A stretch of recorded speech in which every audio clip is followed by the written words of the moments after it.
Hi, and welcome to the Australia Council's Development in Web3 for the Creative Industries panel. I would like to start off by acknowledging the Gadigal people of the Eora Nation, whose land I am coming to you from, and pay my respects to their elders, past and present. I'd also like to pay those respects to the elders of the lands that you are streaming in from today, and extend those to any First Nations colleagues we have here with us online. My name is Sophie, and I am the Manager of Digital Culture Initiatives at Australia Council for the Arts. My job is to manage our digital programs that fall under the Digital Culture Strategy.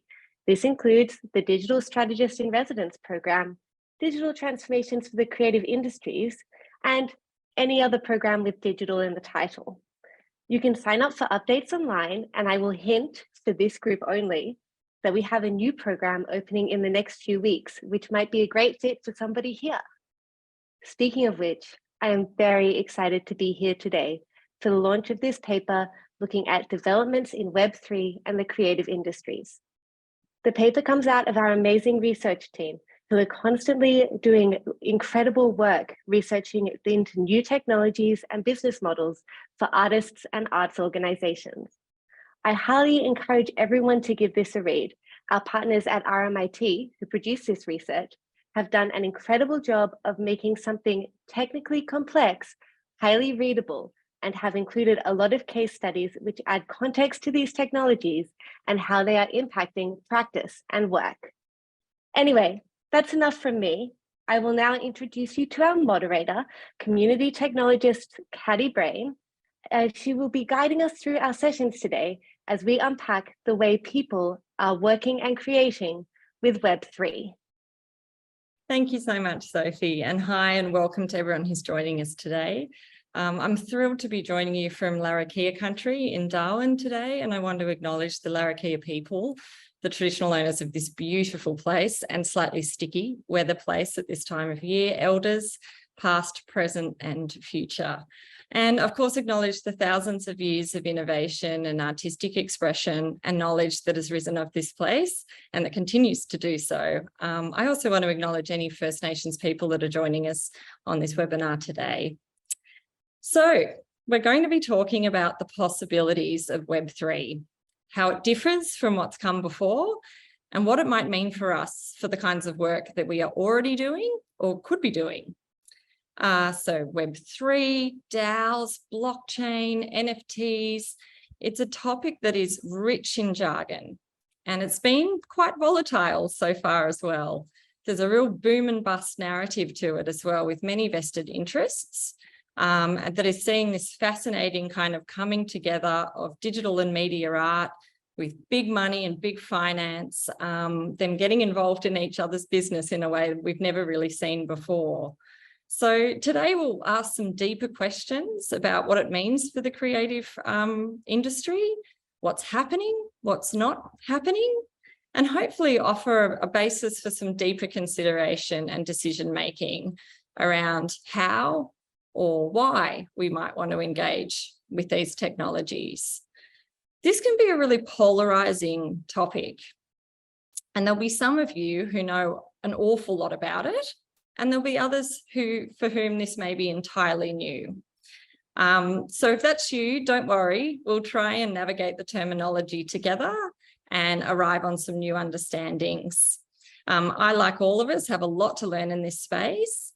And so we're really, really wanting to encourage you to contribute your questions today too. There are no dumb questions. So we will be coming to a Q&A towards the end of the panel. But if you'd like to start contributing your questions throughout, just use the Q&A function button on the Zoom call to do so.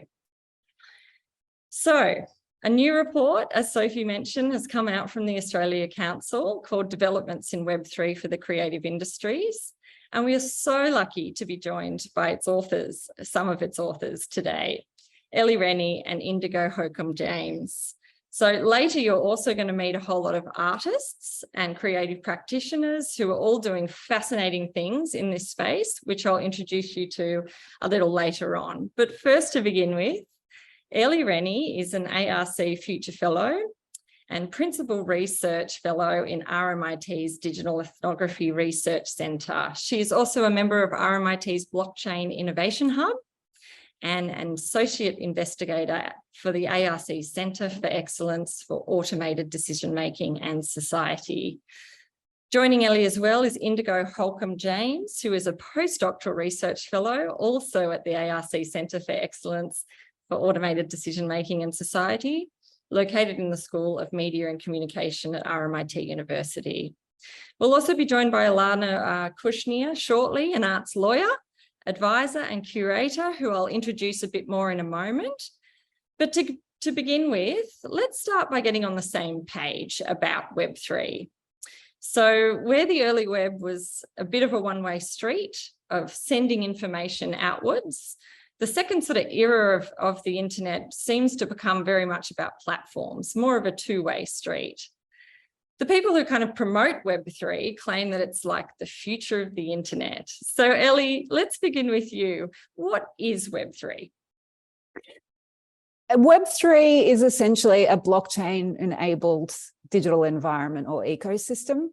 So you're absolutely right by differentiating it from the Web 2 world as we know it.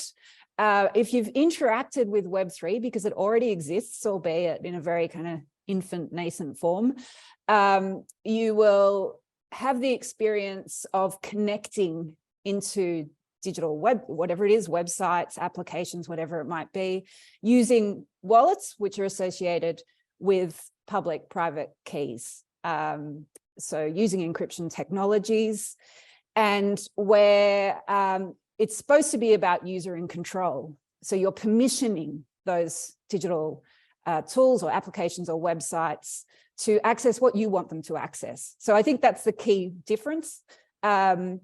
And what we're hoping, I think, when we talk about Web3, because it is an aspirational idea as well as something that you can engage with now, albeit you need a few technical skills to do so. What we're hoping is that it will enable people to have greater control of their data in the future, and even possibly to be governors in the protocols that we use, and to feel like you're more of a governor, a stakeholder, a participant, as opposed to the product, which is often the case with Web 2.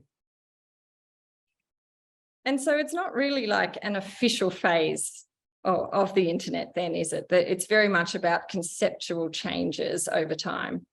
Absolutely. And I think that it might be the case, and this is something we speculate on in the report, that it could be that some people never move over to Web3. We simply don't know at this point. I mean, Indigo and I are people who research digital inclusion, so we're certainly interested in those dynamics of adoption, who's using it and why, but also this possibility that perhaps some people won't, and maybe that's fine.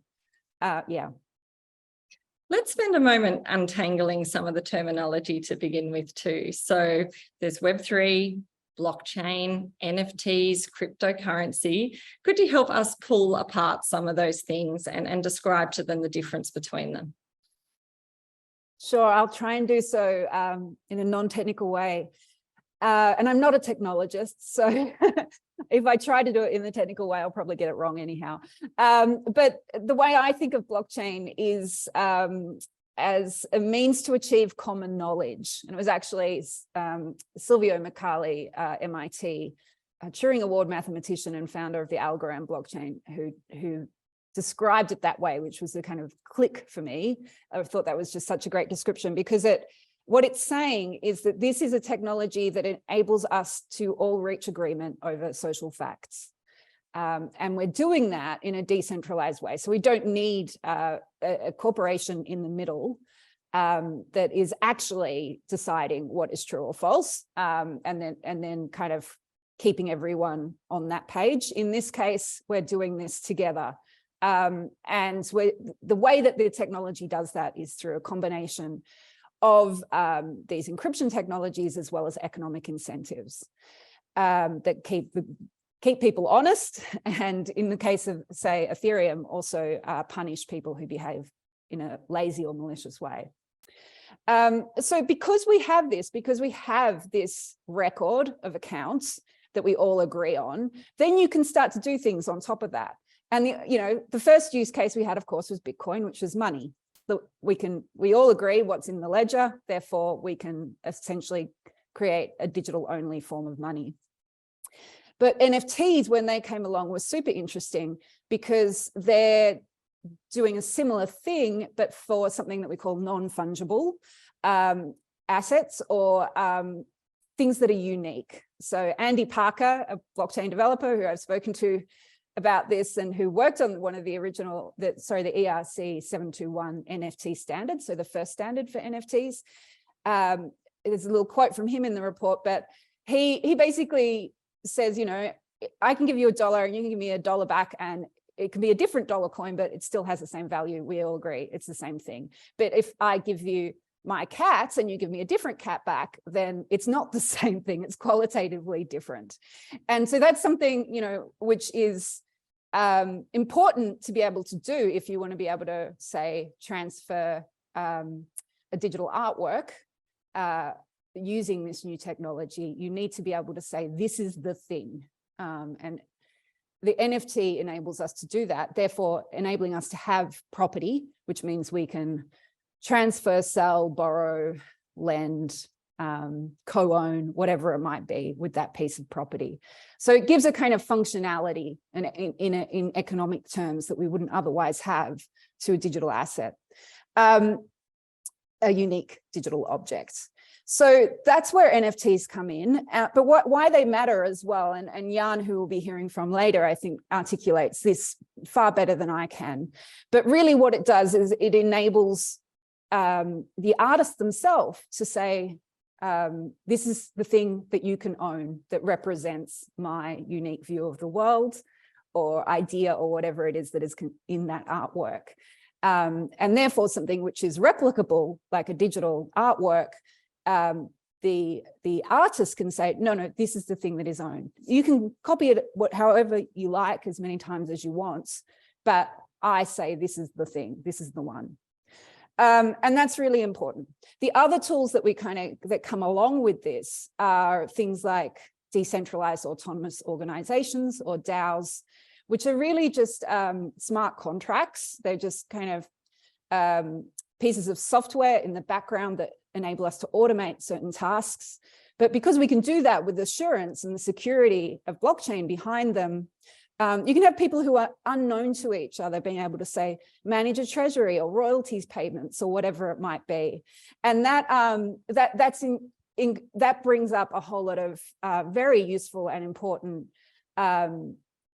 new capabilities for artists and for artists collectives that I think we're just on the cusp of.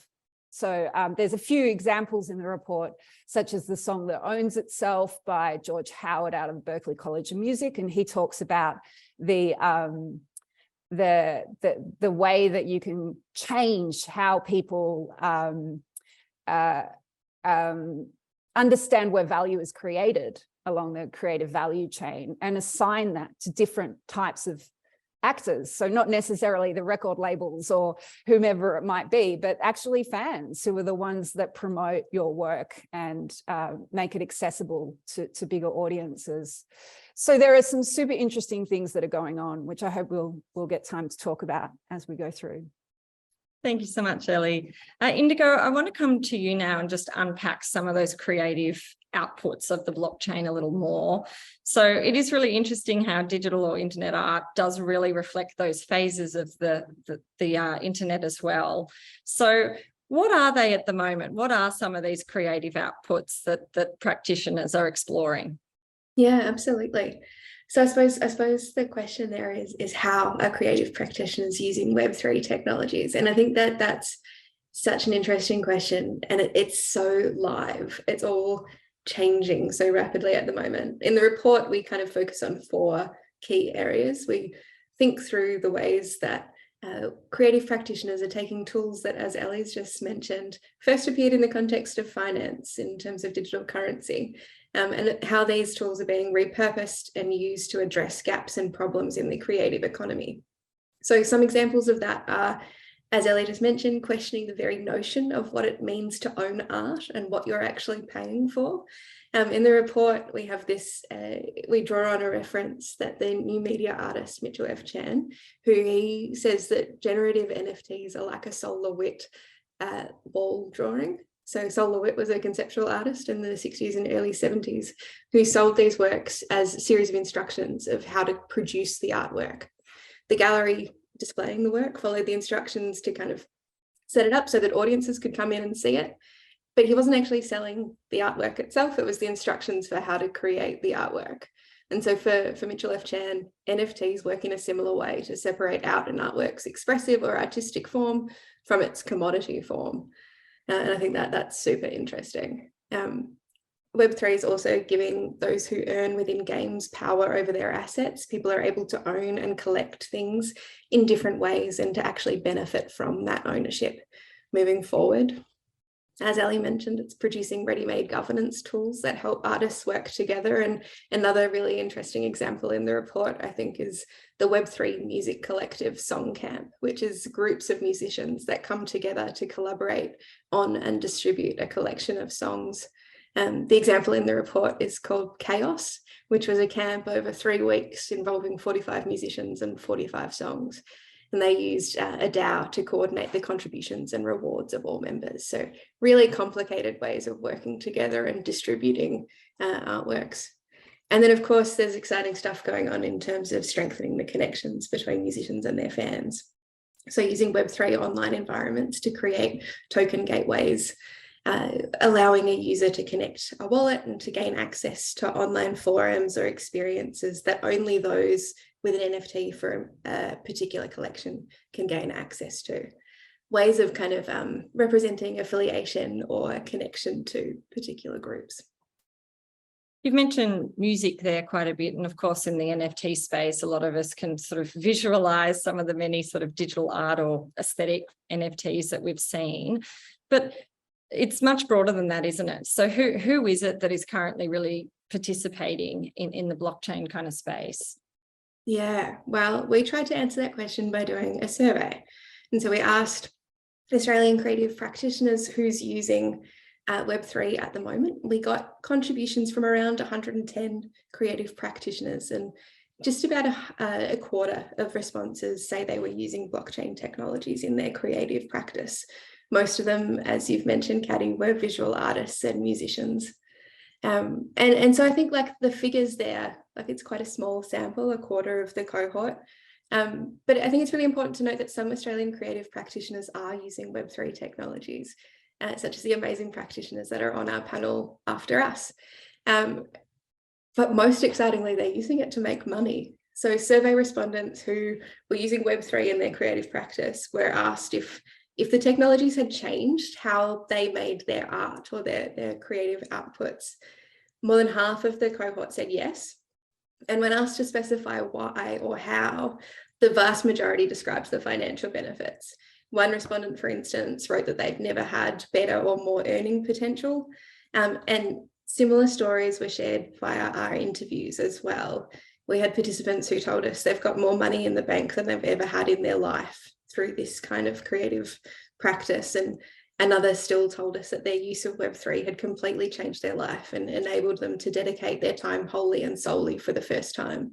So I think there's some really exciting benefits going on. That monetization, which you've described, is a big part of the hype that exists around NFTs in particular as well.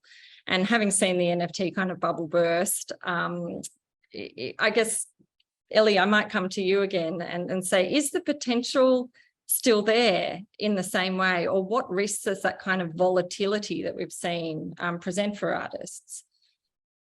Yeah, look, I mean, my perspective on this is that any new thing is going to attract grifters and those who are out to exploit it, scammers as well. And crypto being something which is a very economic, financial tool has probably had that more than most. And we've seen that, say, with the recent FTX problem. But in some ways, that's I mean, it's awful for those that get caught up in it, and it probably does mean that there's not as much money to be made in a kind of short-term sense than there might have been, say, a few months ago even. But when that happens, and of course, this happens all the time in crypto. I mean, it's only 10 years old or a little bit more than that, but we've seen these volatile ups and downs a lot in that short time.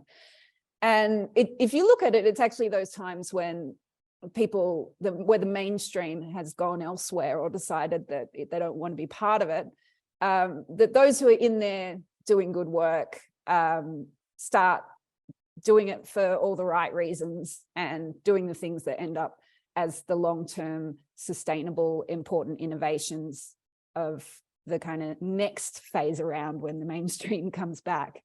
And I wouldn't be surprised if that happens again. I mean, that's just an observation of the cyclical nature.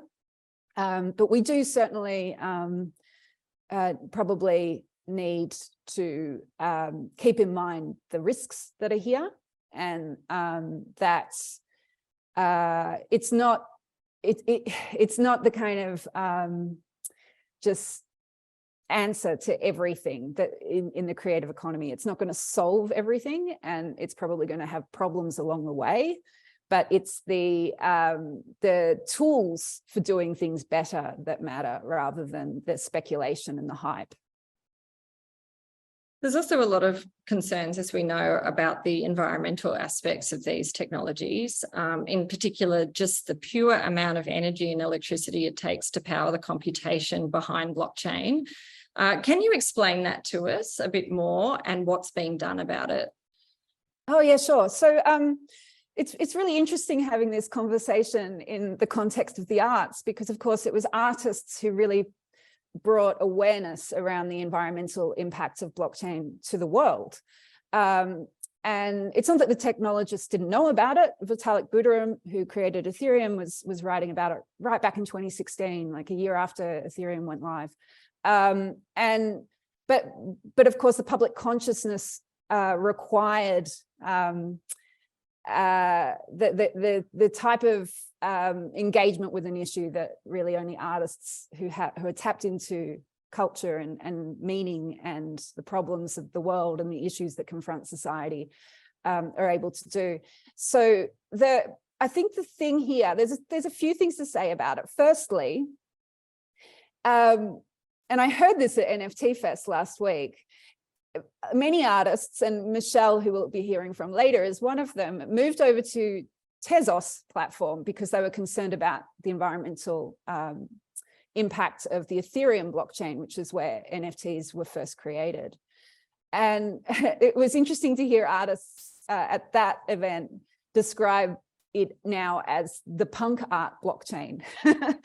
So it actually that kind of movement and social influence has created something of a platform that might not have otherwise been there. It's given it a success and momentum that it probably wouldn't otherwise have had. But I do want to say that, of course, in September of this year, Ethereum moved to proof of stake. It reduced its environmental footprint by over 99%. Reducing the carbon footprint of the planet, the energy use, not carbon footprint, the energy use, the world's energy use by something like 0.2%. So a significant change.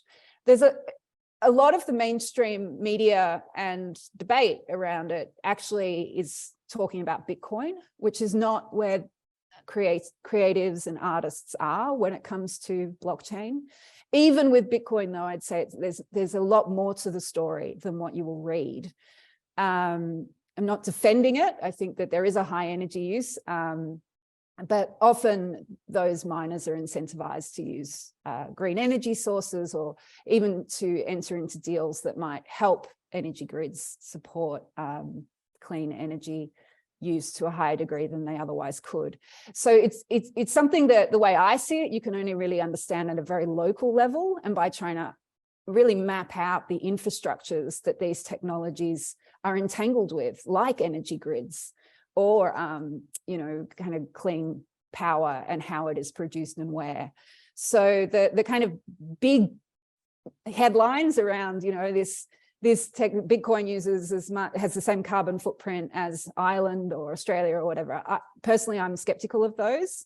And of course, as this industry professionalizes, the pressure on it to change is also increasing. So Bitcoiners would say that it's one of the cleanest industries in the world. It just depends on whether you think it's a legitimate use of energy at all and what kind of energy it's using, because energy and electricity are not the same thing too. So I'll leave it there. I could talk about this for a long time, but there's a little bit in it on the report for those who do want to read more.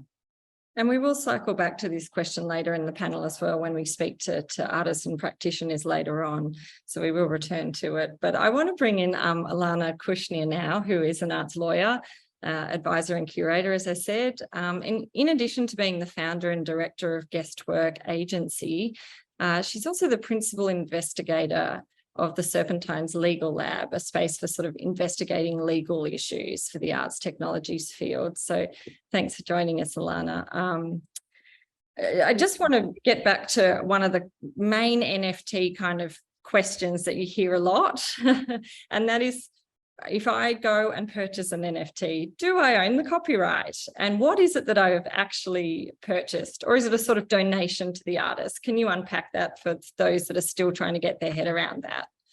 Yeah, absolutely. Well, look, one of the interesting things about NFTs is the potential range of issues that they bring up, although we should say the range of legal considerations, and of course, copyright is one of them. But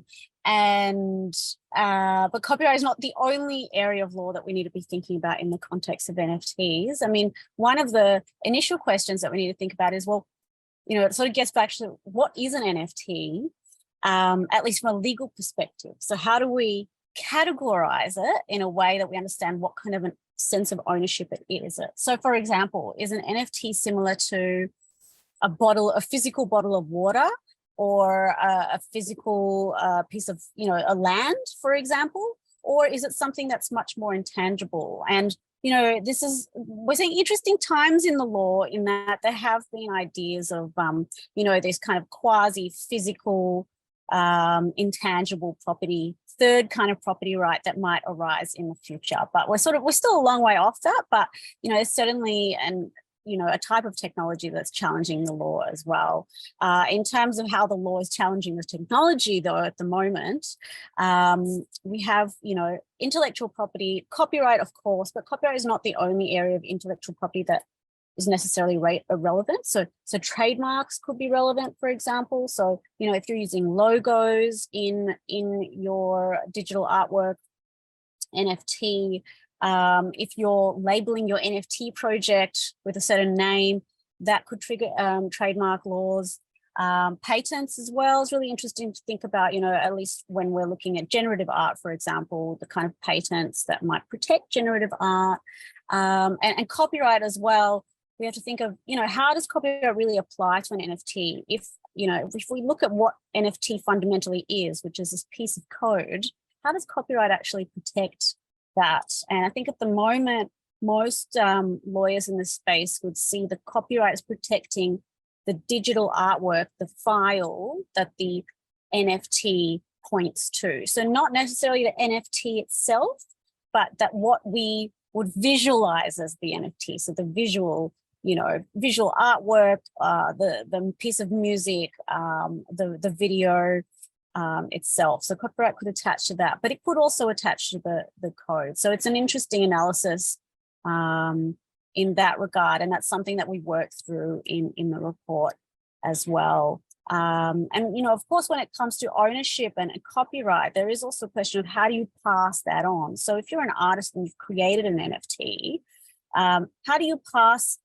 you know, permission on to display the artwork on your smartphone, or use the image of an NFT as your profile picture? That all those questions relate to copyright licensing rights.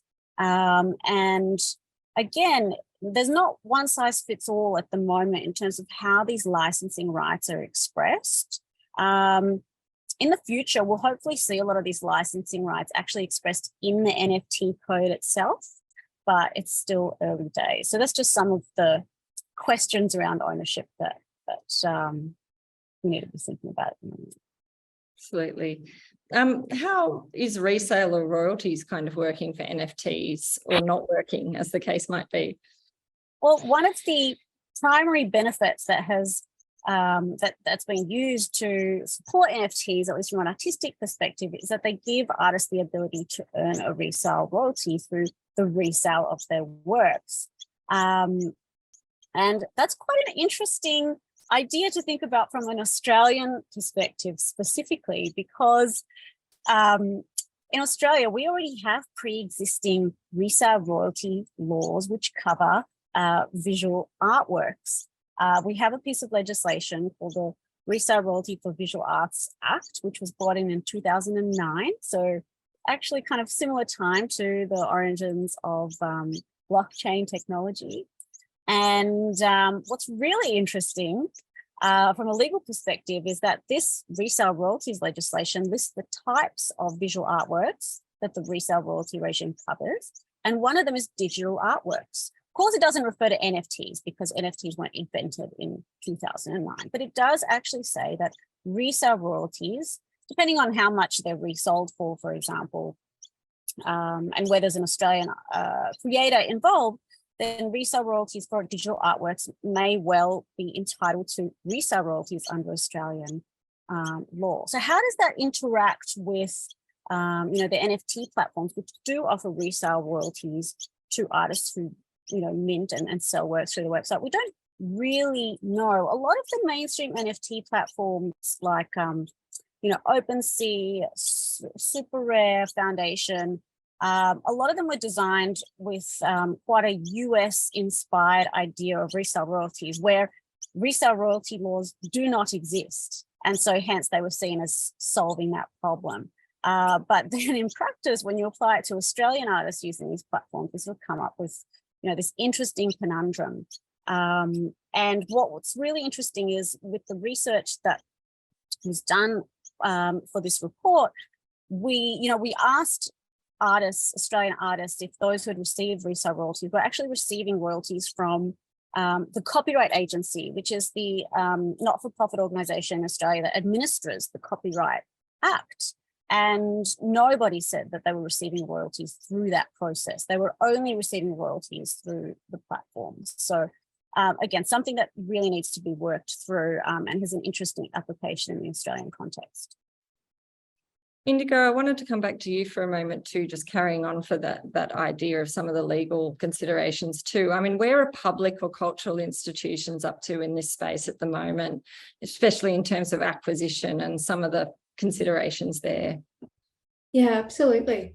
So I think cultural intermediaries like public institutions are engaging with Web3 from, in varying ways, and some are more invested than others. Internationally, we've seen traditional intermediaries and public institutions like the British Museum or the Russian State Hermitage, for instance, take up Web3 and use it for a range of activities like creating NFTs out of existing collection items and selling them to generate income for the institution. In Australia, it's been relatively constrained to date. We did a survey of popular press coverage to try and figure out who was collecting and where that was going on. And what we found was the NGV, the National Gallery of Victoria, appears to be the only public institution to have acquired NFT works to date. They've got 3 of Refik and Anadal's Quantum Memories or Noise series, and 2 of Damien Hirst's The Currency NFTs. And I think it's really worth noting that they were collected under the institution's responsive collecting policy. And I think that is kind of where the avenue is in for NFT acquisition, but it raises a whole bunch of questions around the acquisition processes that Alana might actually be able to speak to further. Alana, did you want to address that? Yeah, sure. Well, as Indigo has hinted at, there are quite stringent protocols that public museums put in place when they're acquiring works. And when it comes to acquiring an NFT, if you're a public institution and this NFT is not, has reached some global consensus in terms of what it actually is, that makes it quite challenging. but it's not without its precedents. We have many public museums in this country that have acquired all sorts of forms of non-traditional art, performance art, for example, where it is, again, kind of like that solo-lit approach where you're just receiving a set of instructions, very kind of intangible, out-of-the-box concepts of what art actually is. So in that sense, I'm quite confident that museums will find ways in which they can accommodate NFT forms within their collections. Then there is also the kind of gets back to the question of, well, what can they do with that NFT once it's in that collection? And is it different to what they could potentially do with a physical artwork? So for example, could they, could an institution, I don't know, create t-shirts out of that artwork, use it in their gift shop, create merch using the NFT? There are lots of myths and rumors around rights to what you can do with an NFT in the space, and one of which is that you have full ownership. So, your famous, CryptoPunks or your Bored Ape Yacht Clubs give very broad permissions to the copyright owner.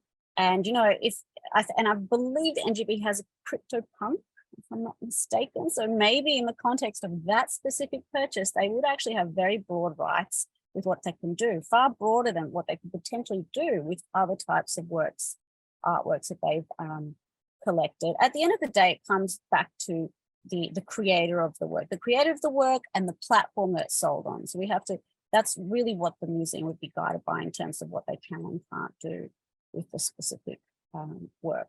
Another interesting point to think about also that, is not so much a legal consideration, but a preservation concern from the perspective of public museums, who, of course, as part of their mandate to collect works of art, also have as part of their remit to, preserve and protect those works of art. And, when it comes to NFTs, if the digital artwork that the NFT points to is, a file, is it cloud-based? Is it on some kind of centralized server? What types of controls and mechanisms are there in place? So I think they'd be really important considerations that the public museum will have to think through when they're acquiring an NFT. That was the example in the German institution ZMK, the Centre for Art and Media, for instance, who permanently lost their 2 CryptoPunks after a staff member accidentally transferred it to an inaccessible wallet. So lots of cautions going on for staff in there. A final question to the three of you before we move on and meet some creative practitioners who are doing fascinating things in this space is we are witnessing this extraordinary kind of moment for crypto with the collapse of FTX, which is a kind of Enron level style event at the moment. I wanted to ask the three of you of what you thought the fallout of this will be and whether crypto still has a sort of viable future beyond this. I think we're yet to see the full ramifications of this, but I can certainly tell you that from a legal perspective, a lot of the regulators will be much more anxious about developing specific industry-wide regulations when it comes to cryptocurrency and digital assets. And of course, NFTs are part of that. So even though I think, even if you might just be an artist using this technology to create new forms of art, it is important to consider that the kind of regulations that we're going to see evolve over the next year or two might affect you in a way that, having to deal with ASIC hasn't been really much of a consideration if you're an artist before. So that's also something for creatives to keep an eye out for. Indigo or Ellie, did you have anything you wanted to add? I agree with Alana, and the protocols were fine in this instance. It's just a matter of whether people want to come back to use them, and that's still to be determined. Yeah, and I think just to add on to both of those points, in the report we identify a whole bunch of kind of educational practices that institutions and other platforms are taking on in terms of trying to teach people how to enter these spaces. I think they are useful for getting people into the space, but it raises a whole bunch of questions around who's got authority and the expertise to be providing this kind of really kind of sensitive financial and security advice as well. So potential to sharpen that up a little bit too. Ellie Rennie, Indigo Holcombe-James, and Alana Kushnir, thank you so much. All three of you are contributing authors, of course, to the report, which is called Developments in Web3 for the Creative Industries Now. It's a super important read for our sector. Thank you so much for joining us this morning. I would like to invite you to stay on, of course, as now we move to meet some of the creative practitioners and artists who are doing fascinating things in this space. Feel free to raise your hand at any time if you're wanting to contribute to the next phase of this conversation as well. But I'm really excited now to introduce our next sort of set of panelists who are all exploring the possibilities of Web3 in a broad range of different ways. I'm going to introduce each of them individually to begin with, and then we'll have a bit of a discussion about some of the work that they're doing. Sean, I want to begin with you. Sean Gardner is the co-founder of Emanate. And is also a co-founder of Moda, and these are music platforms that are looking to sort of monetize opportunities using Web3 technologies.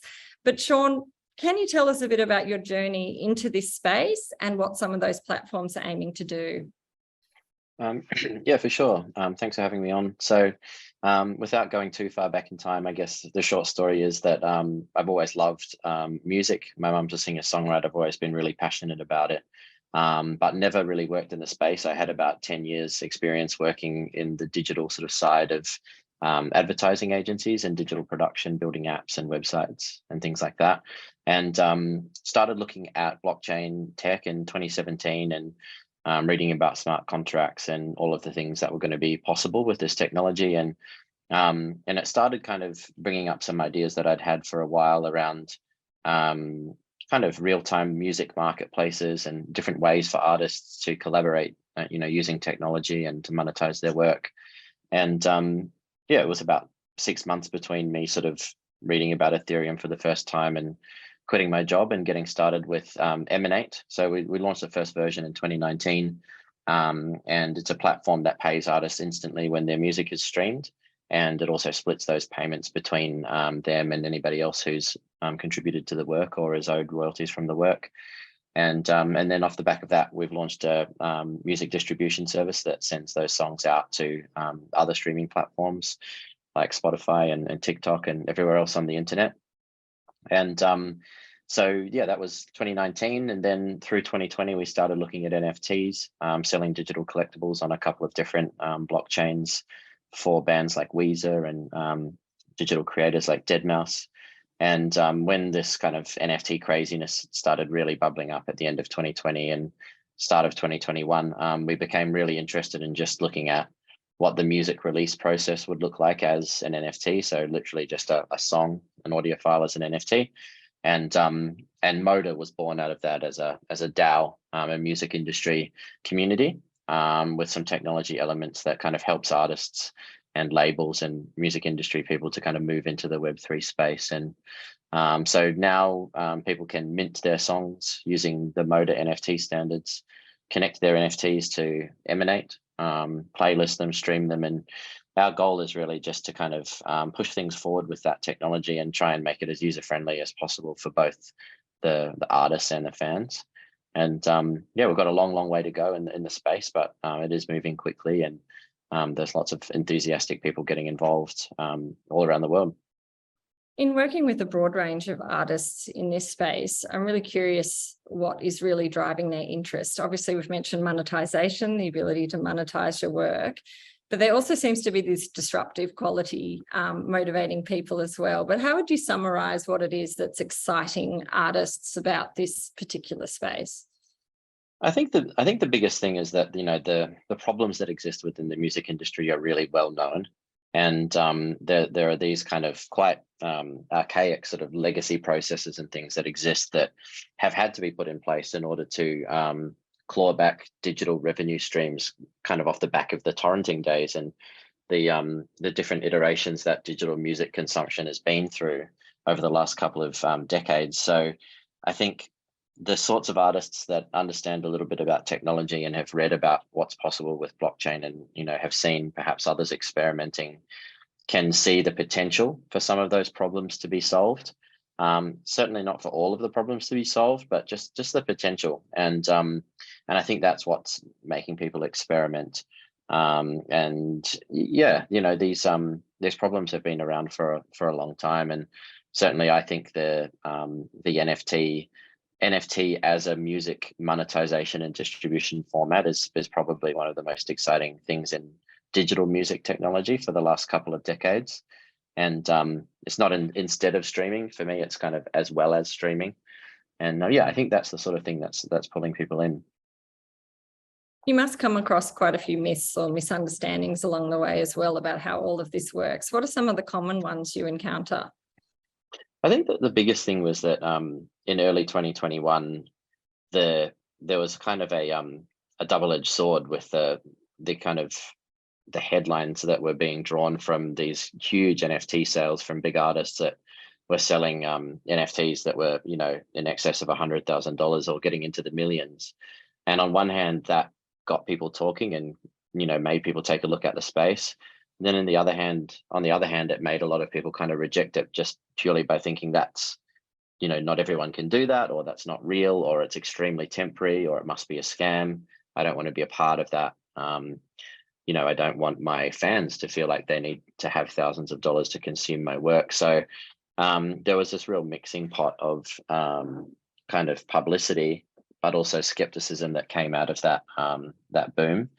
And I don't think we'll ever go back there. And I think probably like the biggest example would be the Blau $16 million album that he dropped as an NFT. I don't think we'll ever see that again, which is probably a good thing. But yeah, that's everything that happened at the start of last year kind of created, I think, a lot of misperceptions. And then for those artists and potentially music lovers as well, who have only really looked at the space in a very shallow way, if they maybe saw those huge numbers come through in those headlines, bought a little bit of crypto, maybe bought one or two NFTs and suddenly lost some money on FTX, they're kind of left with a really bad taste in their mouth. And that's why I think it's really important for creators to, you know, think carefully about how they're releasing their work and their drops, if you want to call them that, and their pricing strategy and how they engage with their fans and what sorts of things they promise their fans through their NFT sales and how they can make sure they deliver on those and follow up. And yes, if we don't rebuild trust within the space, then it's unlikely that the music fans are going to get excited about it again, no matter how good it actually is for the creators. So we have to find that meeting spot together. Thinking about your entry point on this journey and where you are now, what's one of the most surprising things about the NFT space or the blockchain space more broadly that you wouldn't have anticipated? The surprising things, it has been surprising to me, the resistance that I've seen from a lot of creators and also a lot of music fans when everybody talks about these, you know, massive problems in the music industry around revenue generation and artists being separated from their fans on social media platforms or ticketing platforms, or the sort of environment that's been created by Web 2.0, if you want to call it that. There's really common frustrations, and then you've got people like ourselves coming out with real solutions to these problems, explaining them in the best way possible, inviting people to come and participate without asking for any money or anything really in return. And the hesitancy to try these solutions has been quite surprising to me at times. That's on the slightly negative side, I guess. On the positive side, I have been surprised at like how easy it has been for smaller artists to kind of generate a little bit of revenue that they haven't been able to generate previously. You know, lots of the up and coming artists that we've supported and kind of helped bring into the community over the last few years have earned way more money from their music in the last 6 months than they have from like the last 10 years worth of streaming. And that's not through kind of pushing, you know, their fan base too hard or, you know, disconnecting from themselves creatively. It's literally just through offering their music up through a new format. And so that's been really pleasantly surprising to see. And I think probably the other thing is the pace of innovation in the technology space is really impressive as well. Like every day there's new tools that pop up, and you don't need to be a developer or pay a developer to get started with NFTs as a musician or any kind of artist. You know, there's just incredible things popping up every day that you can use with just a little bit of experimentation and, you know, maybe watching a YouTube video or two about how to do it. Thanks so much, Sean. Stay with us for the panel conversation, of course, but I wanted to invite Jan van Schaik, who is an architect and a director at MVS Architects, also a researcher and senior lecturer at RMIT Architecture and Urban Design. He's also the founder and convener of the And Concepts creative practice, discourse series, and the author of the Lost Tablets art project. Also a founder and director of the consultancy Future Tense. Hi, Jan. I wanted to ask you about skepticism, which is what Sean was just talking about, because you were telling me earlier that you were quite skeptical when you first entered this space yourself. Yeah, thanks. Hi, and thanks for having me here. It's very interesting. I'm a relative newcomer to this space. And my initial hesitation was an environmental one. And that was my only hesitation. I was very concerned about the enormous amounts of energy being used.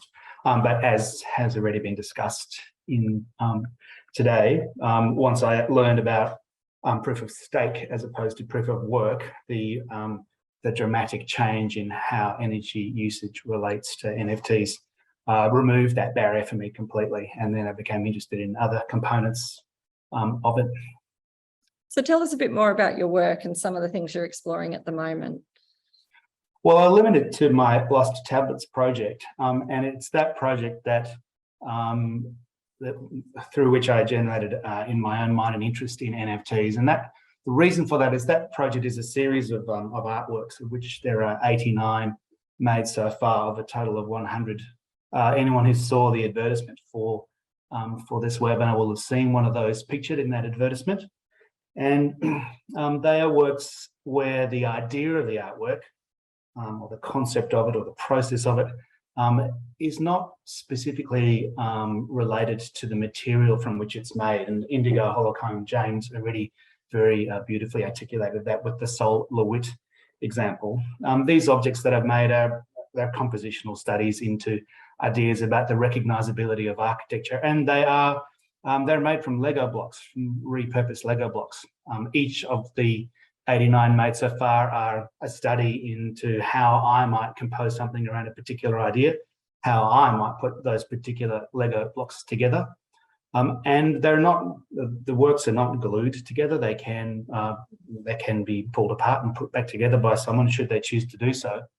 So the idea of having an artwork, a digital artwork, which whose unique quality is not related to the materiality, or not locked into the materiality, seem to sit very well with an NFT. And the way that I've been thinking about NFTs is that they're a form of documenting provenance. And I'm interested in this idea of if you were to make an oil painting like the green painting behind me, there's obviously a lot of material labor and skill in that painting behind me, but the artwork itself resides with the provenance of the artwork. If that were to become damaged, I would send it to be restored, and that damage and restoration process, while it might change the commercial value of the object, it doesn't change the provenance of the object. It's still a painting by Karen Seymour. And similarly, I think that the idea of a copy and a fake ties into that as well. If someone were to try and copy Karen Seymour's work, as we know, there are very, very expert fraudulent practitioners out there, and often you need to rely on an expert to tell the difference between the two. But it's what the expert is determining is the provenance of the work, not the nature of the skill, because a good forger can actually absolutely completely duplicate the skill of the original artist. So an NFT to me is pure provenance. And I like the idea of pairing a series of works around the Lost Tablet physical object series, where there's now a series of unique digital artworks in the form of an NFT. So based on some of those ideas that you're exploring, shouldn't NFT actually be considered an artwork at all? Well, I think what makes them an artwork is their provenance.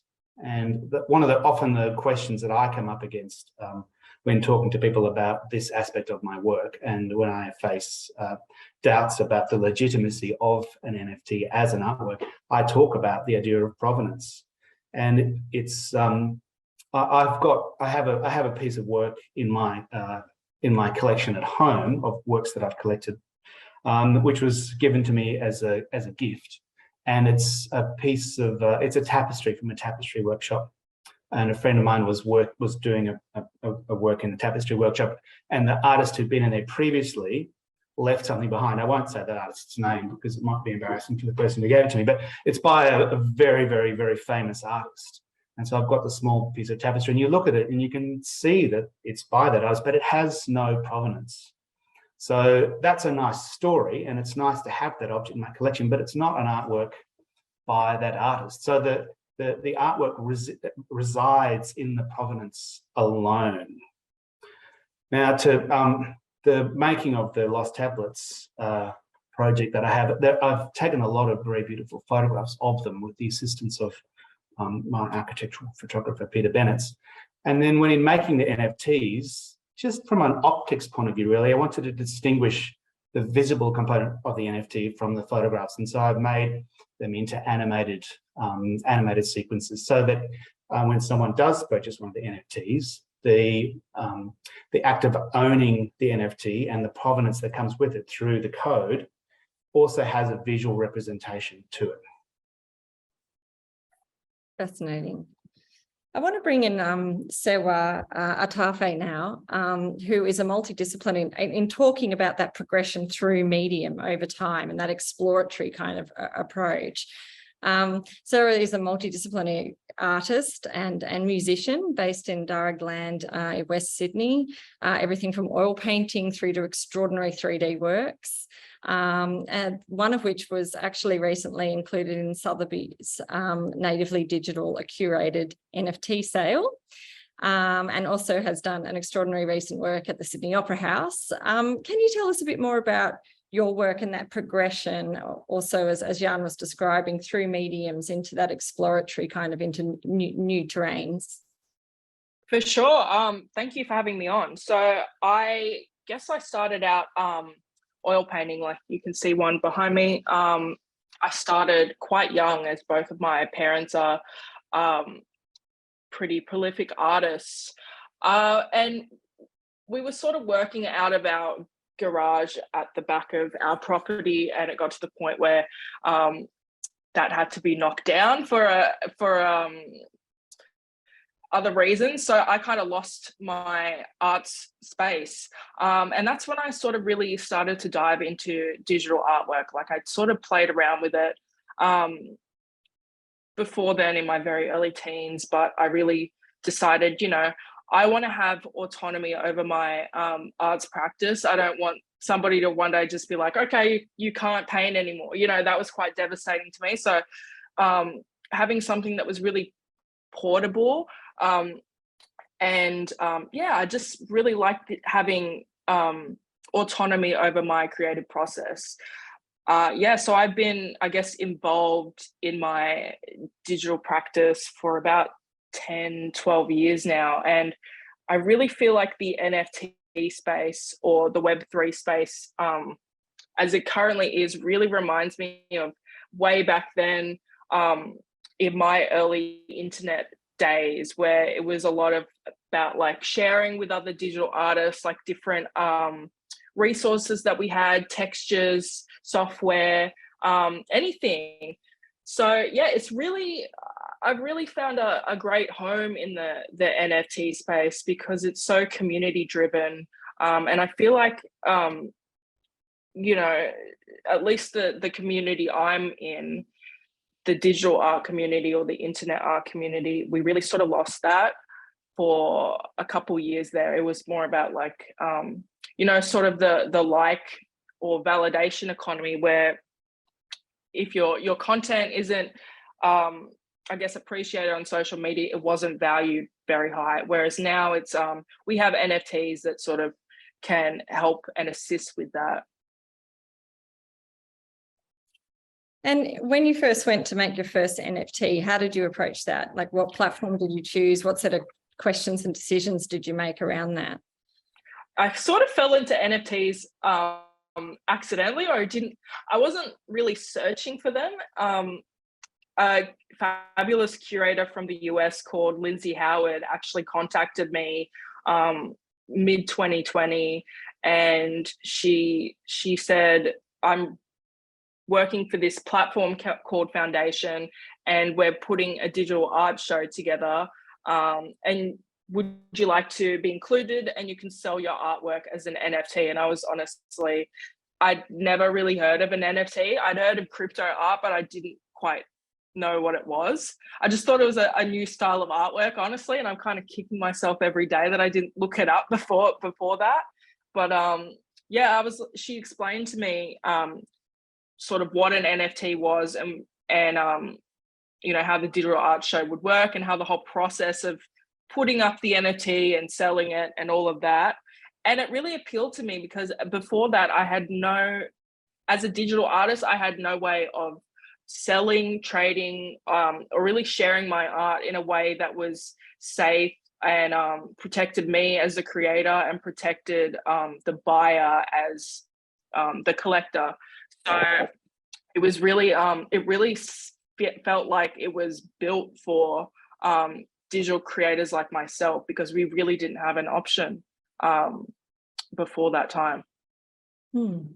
Fast forward a bit of time, and there you are at a Sotheby's auction. Can you tell us more about how that came about and what that experience was like, and what some of the reflections you have of that? Yeah, that was another completely random. I feel like a lot of Web3 and the NFT space is very random, which is something I really love. It really keeps you on your feet. But yeah, Sotheby's contacted me. Actually, Robert Alice, who's a prolific Web3 artist before even Web3 really existed, he contacted me and said, you know, Sotheby's is wanting to host their first group show. Would you like to be involved? And honestly, at first I was quite not iffy, but a little bit cautious about how they were going to go about this. But upon talking to Robert Alice further, and I guess the NFT specialist at Sotheby's, I really could see that Sotheby's especially really wanted to learn and work with the artists involved to really cater to our needs. And yeah, it was just so cool to have an artwork at Sotheby's that wasn't just going to be sold to a collector, and I never sort of get to see that again, or I don't really have I guess possession of it in a way. Whereas with the NFT, it still sits within my wallet in a way, because you can sort of track that with the blockchain. So yeah, the whole process was awesome. It was really cool to see what the other artists came up with. One of the artists made a really fantastic work that actually destroys itself once the global climate temperature increases by 2 degrees. So I thought that you know, it's really cool to see somebody be able to make a really interactive and live work. You know, I don't think you would be able to do that without the power of the blockchain, because it's sort of hard to change an artwork once it's out there. But yeah, I encourage everybody to look up the Natively Digital exhibition, because all the artworks were really groundbreaking and can really show you what can be actually done with blockchain technology.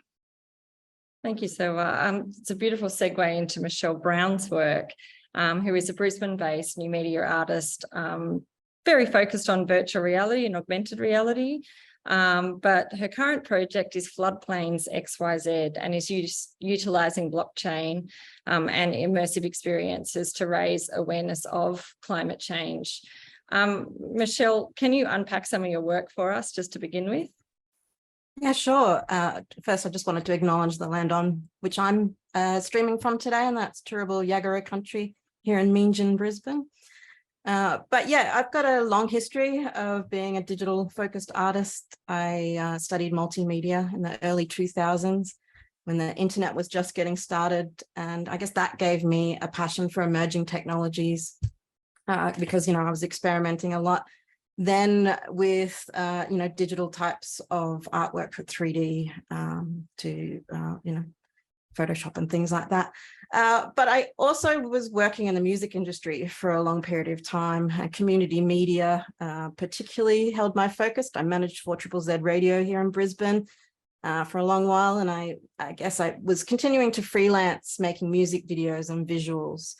And I was also a musician. So I've been heavily embedded in the DIY culture of Australia. And, something that Ellie alluded to earlier about Tezos and the punk vibes that it has, I suppose, is partly why I spend a lot of time with Tezos at the moment. But yeah, I just wanted to, I guess, background on what drew me to blockchain and Web3. And I left full-time work in 2016 and because I was really wanting to focus on augmented and virtual reality, as I saw these as some really interesting new tools for me, I guess, because I do a lot of cross, disciplinary kind of storytelling with my artwork, and virtual and augmented reality gave me some really good opportunities to experiment with that. And I was also, I guess, focused on highlighting environmental awareness through my projects. And I've been lucky enough to collaborate with Google and Snapchat, and recent immersive film Gondwana VR, which premiered at Sundance this year. All of these focused around raising awareness. And how I got interested in blockchain was because I was having conversations with other XR focused artists, those doing virtual reality work, building online worlds, 3D worlds, and I guess we started seeing blockchain and NFTs become popular, bringing Web3 and this potential interoperability. Very hard word to say, but we have to say it a lot when we talk blockchain. And yeah, I suppose like someone who'd been involved in the arts industry, seeing how, digital had transformed the music world when MP3s came into, to being, I could see these benefits. And I had been having conversations with people like Ellie Rennie and others about what could potentially be used for digital artists. And I've also began being approached on Instagram by a few NFT marketplaces like Super Rare, and others were reaching out to me at the end of 2019 about potentially releasing my VR visuals as NFTs. And I saw a few other Australian VR artists, Giant Swan, Trav, he started experimenting. And so I jumped in early 2020. I think I was the first female VR artist that joined the space. And yeah, I started making some sales on Super Rare and others in Ethereum. And but then I guess, mid 2020, it started to become quite popular, and the backlash also began. A lot of pyramid scheme talk about what, I guess cryptocurrency was bringing to the artists world, and a lot of negative, impact on me as an artist, trying to promote these new ways of selling work. I tried Patreon. I didn't really like that style of, begging my fellow friends and artists for money just to see my work or for me to create a tutorial. So I thought this was a better way of, trying to find financial compensation for digital work. But then the backlash came, and that kind of scared me off quite a bit.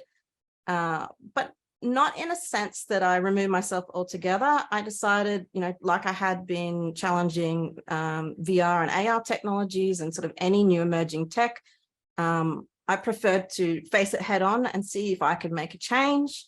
And so part of that was creating with a whole group of other artists from around the world, the Clean NFTs movement, which I guess gave way to, alerting people about proof of stake and the opportunities. And fast forward to now, and Ethereum is proof of stake, and I'm happily still releasing NFTs, mostly still on Tezos. I haven't gone back to Ethereum yet, but that's only just because I haven't had time, because I've been focused on this floodplains project.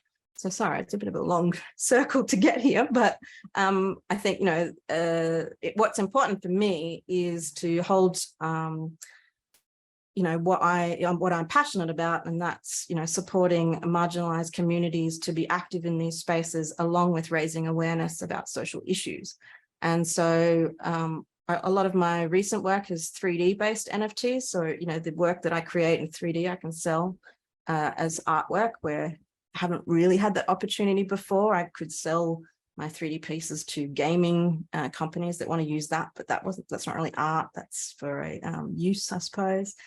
And so I guess floodplains is my first interactive blockchain connected experience. So I've made several VR film experiences, but this is an online based experience that's also available through virtual reality, raising awareness about climate crisis, about flooding in particular.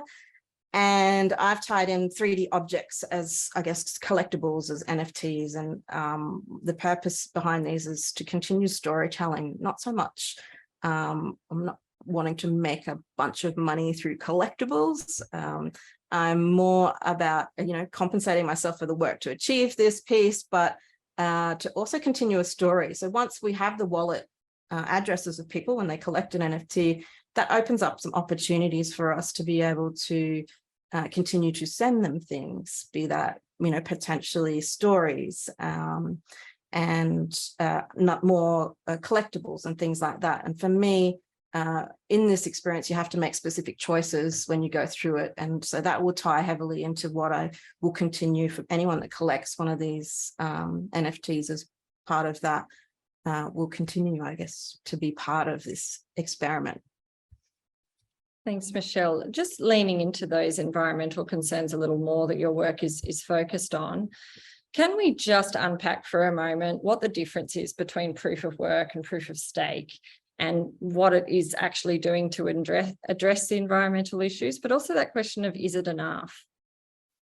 And yeah, I'm probably not the most technical person to explain it, but I've done enough of, I suppose, trying to explain it in layman's terms.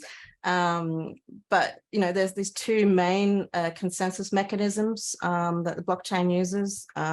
Proof of work, again, as Ellie and others have said, is used by Bitcoin, and up until September, Ethereum. There's proof of stake, which is another consensus mechanism that has been used by other blockchains such as Tezos, Cardano, which I think may not be proof of stake, but a less energy intensive system. It's been a while since I've delved into this because I guess, the Clean NFTs group, we sort of focused on raising awareness about the proof of work and proof of stake. And I suppose the easiest way to, contextualize is proof of work is using a lot more transactions to ensure the, I guess, the accountability or the processes of the blockchain, which makes it a lot more safe. But also is why the computing power is heavily used. And as someone who's been in VR, partly the issue when I got into, I guess, NFTs was a lot of miners. So we hear about, Bitcoin and Ethereum miners buy GPUs, which are used like graphics cards that are used by computers to, be able to access things like virtual reality. they were buying up a lot of those because you need that graphics computing power to be able to make that high levels of consensus. Where proof of stake is, I suppose, you don't see as many transactions, which means there's less computing power going into the consensus, which therefore less energy being used. So I'm sure people will argue with that. Ellie might want to jump in, but yeah. Thank you, Michelle. Ellie, did you have something you wanted to add? I think Michelle did a wonderful job. I mean, a very simple way to think of it is that Bitcoin, you have to, in order to secure these blockchains, really have something to lose. And in Bitcoin, that's done through physical assets and capital, and it basically makes miners solve very complex computational puzzles and spend money on the power to be able to do that and to buy these now bespoke hard drives. You used to be able to do it on your laptop, but not anymore, which are called ASICs. Whereas Ethereum, instead of doing that, all you're doing is essentially putting a deposit in a contract, which can be taken away from you if you behave poorly. So it's just a different way of achieving the same thing, which is that common knowledge that we discussed right at the start.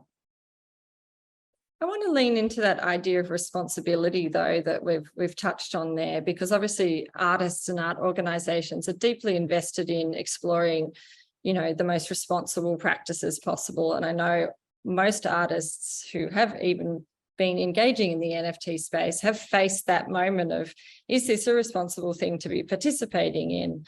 And that's not just environmental, that opens up a whole lot of questions. So I wanted to open that question up to all of our panelists, actually, and say, you know, how do you go about making good decisions about your involvement in the Web3 space? And what are some of those questions that the people are grappling with, and how do we think about making decisions? I'm happy to just jump in quickly first. And I guess, you know, for me, holding my ethics close to my heart has been really difficult over the last 2 years, while I've seen friends who, you know, probably didn't care so much about the energy issues make millions of dollars from NFTs, from their artwork. So, you know, in one mind, I'm like, you know, I have missed out on some of those opportunities, but I'm also happy with the choices I've made because I have to live with those. And I suppose, you know, I'm all about trying to prioritize uplifting marginalized groups and voices. And for me, using a platform such as Tezos means that I can actually have the opportunity to engage with people from global south more than on other chains where it's more expensive to take part because Tezos is very cheap. So, yeah. Yeah, I think it's very interesting. If you Google NFT art and just set it on image search, what pops up is an enormous array of and breadth of stuff. And if you scroll through it and try and navigate it through that mechanism, it's quite difficult to find anything that seems at a glance that might be interesting. Most of it, to use a technical term, just looks like trash. In the art world, as it stands outside of NFTs, there are a whole series of mechanisms of discernment. There are the artists that you like and are interested in. There are the curators that you like and are interested in. There are museums and galleries and commercial galleries, etc. And these are all mechanisms of discernment. If you search for art on Google outside of those methods of discernment, you will see that there is an equivalent amount of trash. And I think that because the NFT is a new medium, those methods of discernment, whether they be personal or institutional or organizational, have yet to become a way of navigating the difference between what is a really interesting and dynamic piece of work coming from a deep and in-depth practice, or just something that someone's made to put up and is never going to make anything else ever again. And so part of the process of navigating discernment is, on the one hand, something that takes time, but also takes interest. And creating systems of discernment requires input from everyone who's interested in it.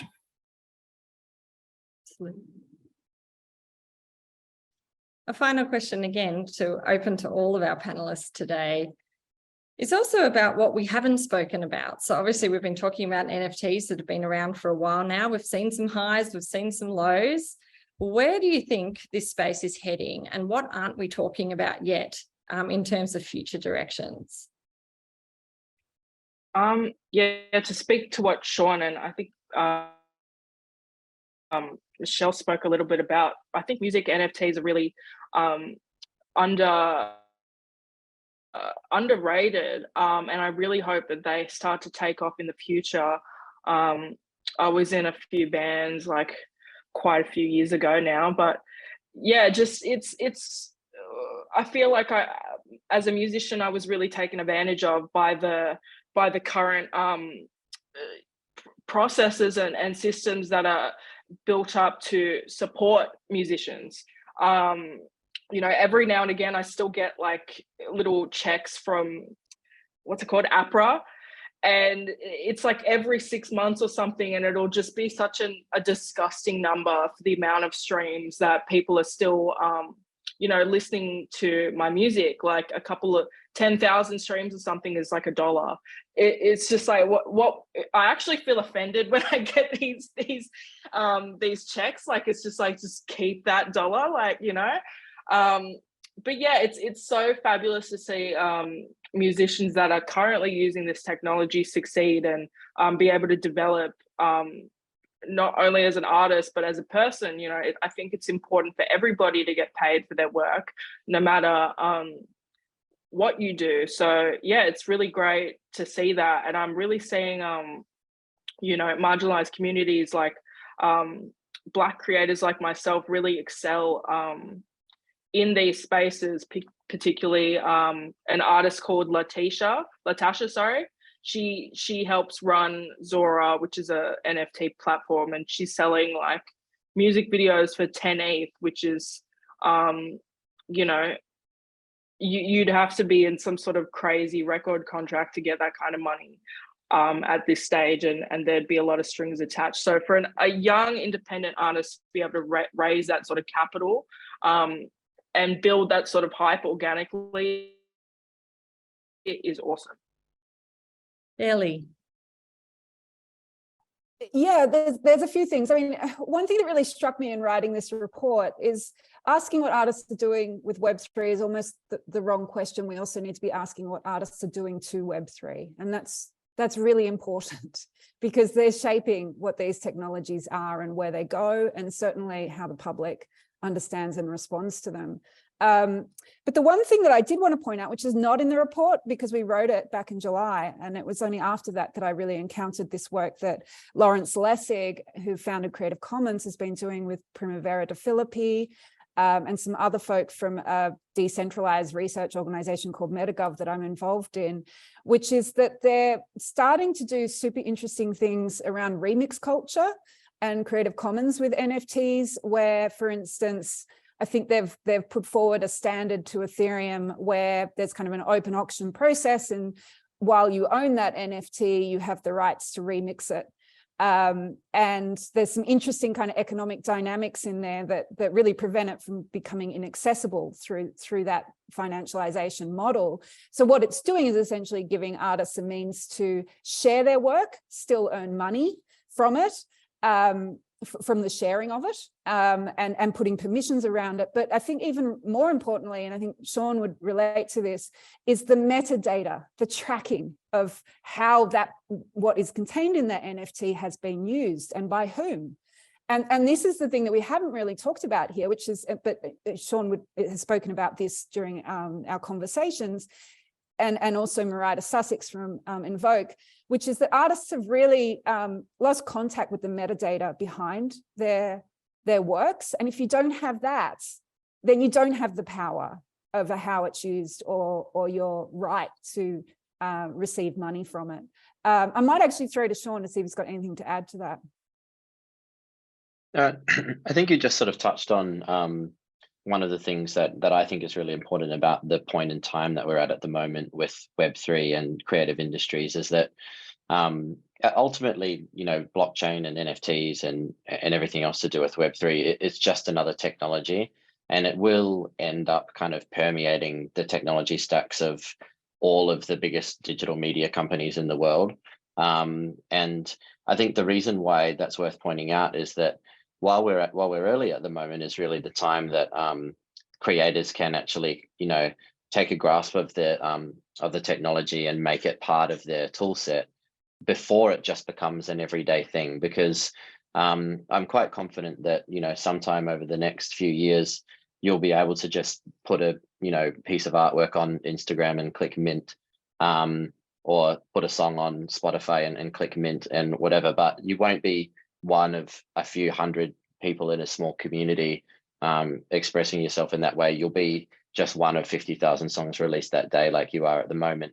And the technology probably will have been watered down to a point where the people that are buying it don't necessarily control their keys, and some of the fundamental aspects of the space are gone. And when that happens, there will still be a core kind of fundamental community that are pushing the limits and doing new things, but there'll also be, hundreds of thousands or millions of other creators and collectors that haven't actually really changed their journey as part of this transition. So I just think it's really important to take control and take a chance while this opportunity is early.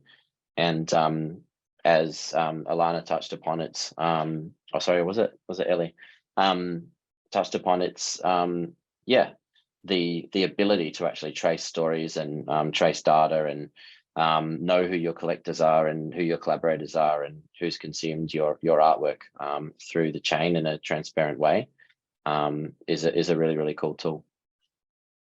And of course, we've seen the uptake in visual arts and in terms of music a lot, but of course there's areas like literature and all sorts of other art forms and expressive forms which are making explorations in this state as well. Michelle, did you have something you wanted to add around the potential there? Yeah, I think, again, I think music is untapped. Definitely should be more people looking into it for NFTs, but there's been some interesting literature, I guess, NFTs. Lately, there's a platform called typed.art, which you can basically put anything from a, PDF book of yours, but a lot of people are using it for poetry, such as Sasha Stiles and Anna Maria Caballero, who also run something called Verse. So yeah, there's and I know that there's some theatre content kind of being dabbled with on Broadway, but yeah, I'm interested to see where NFTs will sort of take a hold next. Thank you so much to all of our panelists who have joined us today. It's been a fabulous conversation. I feel like it's opened up maybe 20 or 30 more conversations that we all need to have over time. I just do really want to thank our panelists for their time today. Ellie Rennie, Indigo Holcombe-James and Alana Kushnir, the authors of this fabulous report, Developments in Web3 for the Creative Industries, which has been released and is now on the Australia Council website, as well as our artistic panel as well, Michelle Brown, Serwah Attafuah, Sean Gardner, and of course, Jan van Schaik. So thank you so much for your insights and time today. Also a huge shout out to our interpreters, David and Claire. These are really complex, things to try and interpret in that way, and you've done an amazing job. Thank you so much for joining us today as well. And a huge thank you to the Australia Council for doing this exploratory work for us and with us about the sector and the potential. So thank you all very much and have a beautiful afternoon. Thank you. Thank you. Thank you. Thank you.